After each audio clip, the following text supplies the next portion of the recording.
在中国，二手房市场正在经历着一场空前的危机。从上海到北京，从南京到杭州，到处都弥漫着令人窒息的危机气氛。数据赤裸裸地揭示着这场危机的严峻程度。上海二手房挂牌量突破20万套，相当于一座中等城市的总人口。北京二手房挂牌量更是高达17.3万套，其中绝大部分是价值几十年的老破小房源。这些数据犹如一记重拳，击碎了人们对中国楼市坚挺的幻想。二手房市场的瘫痪就像一面巨大的镜子，清晰地映照出中国经济下行的严峻态势。作为房地产经济的晴雨表，二手房市场的急剧衰退无疑是一个沉重的警钟，提醒着决策者和普通民众，中国人正处于一个前所未有的关键时刻。与此同时，各地二手房价格的骤然下跌，更是为这场危机增添了几分鲜血淋漓的色彩。上海的老破小房源已跌至2015年的价格水平，北京主城区二手房价格与2018年持平，而五环外的价格已经跌破2017年的高点。在南京，二手房价格体系彻底被打乱，部分成交价甚至跌回2016年。即便是向来被视为楼市避风港的杭州，其二手房价格也在逐步回归2019年的水平。一个个鲜活的数据，庞佛在向中国人诉说着一个残酷的现实：中国楼市正在走向崩溃的边缘。在这场由众多牺牲品组成的悲剧中，改善型购房需求受挫、资金链断裂的投资客无力支撑，无一幸免。就连一线城市也难逃此劫。一座座城市的二手房市场正在如同多米诺骨牌般一个接一个的倒下。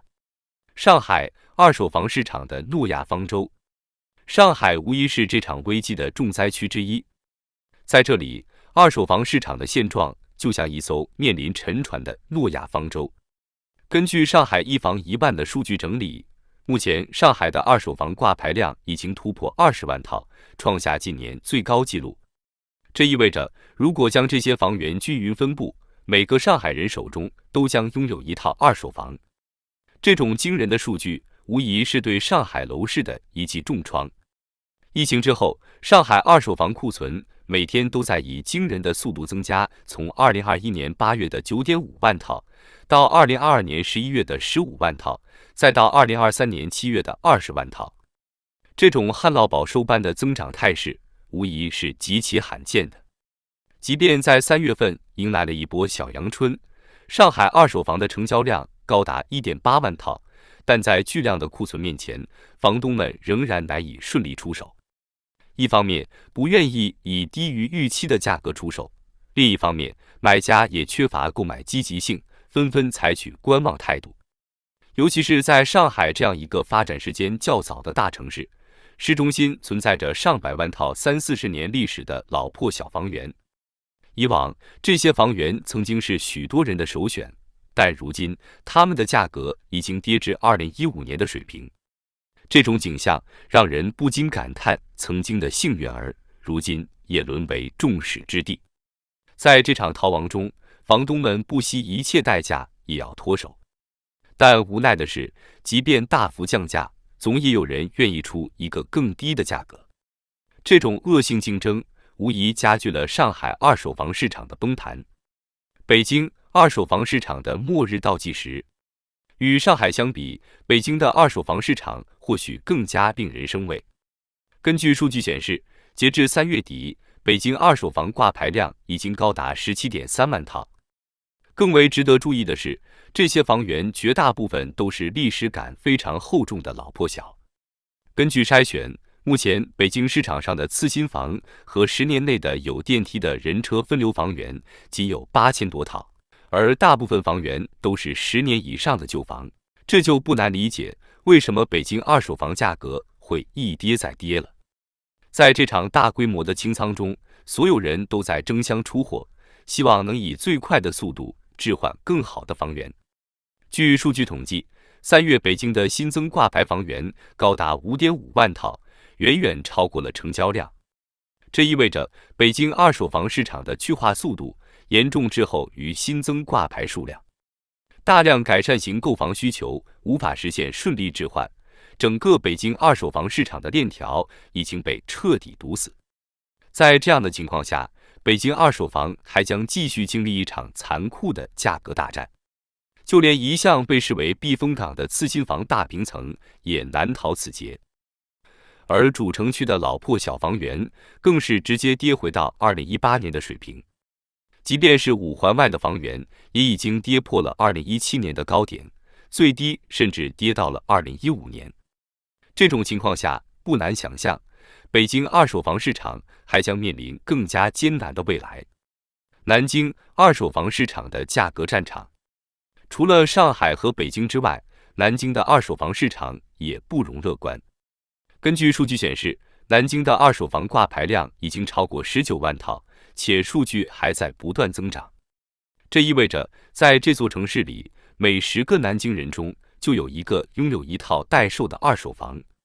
在这样的背景下，南京二手房价格体系已经完全被打乱，市场上出现了一场前所未有的价格厮杀，完全看房东的缺钱程度而定。以南京本地自媒体南京楼市整理的数据为例，我们可以看到一些令人啧舌的成交案例。河西南天鹅堡161平方米的中间层边户，以620万的超低价成交，单价仅 3.85 万每平方米。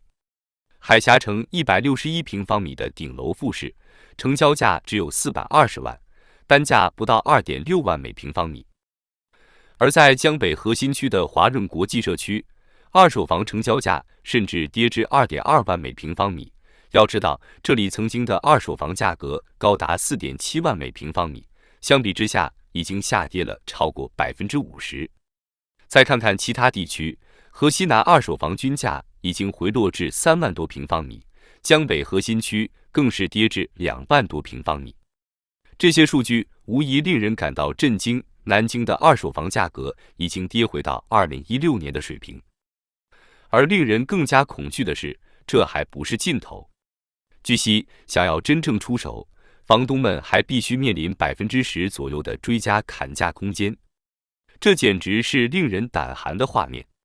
南京曾经的新房市场火爆程度不亚于杭州，甚至有人戏称杭州不如南京。但如今情况却完全逆转了过来。在经历了疫情冲击后，南京的二手房价格一泻千里，性价比反而远高于新房。于是刚需群体也逐渐把目光转向了二手房。3月份，南京二手房成交量达到8563套，远超新房的2336套。可以说，在这场二手房降价的洗礼下，南京楼市正在悄然发生着根本性的变革。